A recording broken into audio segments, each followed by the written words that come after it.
దూరదృష్టి కలిగినటువంటి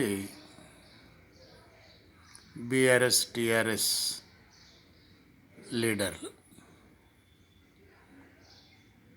కేసీఆర్ కుటుంబం నుండి ప్రతి ఒక్కళ్ళు సీఎం కావాలనే ఆశతోటి ఉన్నటువంటి కుటుంబం.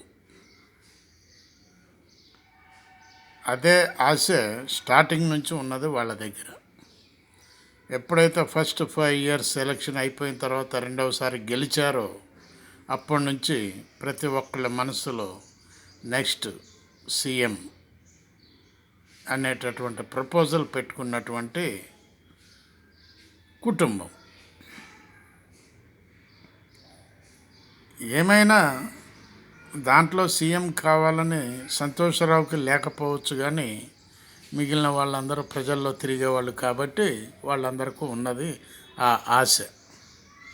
అందుకు తగ్గట్టుగానే ఫైనాన్షియల్గా రెడీగా ఉన్నారు 5.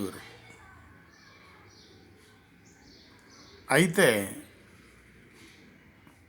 దురదృష్టవశాత్తు ఓడిపోయింది కాబట్టి కుటుంబం కూడా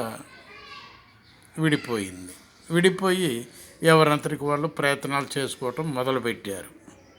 1 by 1 బయటకు వస్తున్నారు. అంతే, దీంట్లో ఏమి డిఫరెన్స్ లేదు. కుటుంబంలో చీలికలు లేవు. ఇది ఓన్లీ డైరెక్ట్ సీఎం పోస్ట్. ఫైనాన్షియల్గా బలపడ్డారు కాబట్టే ఈ విధంగా వాళ్ళు 1 by 1 బయటకు వచ్చి వాళ్ళ మీద వీళ్ళ మీద వాళ్ళు చెప్పుకొని ప్రజల మనస్సును డైవర్ట్ చేస్తున్నారు అని తెలంగాణ ప్రజలు మాట్లాడుకోవటం జరుగుతుంది. ఆలోచించండి ఒక్కసారి. బాలసాని వీరప్రసాద్, హైదరాబాద్.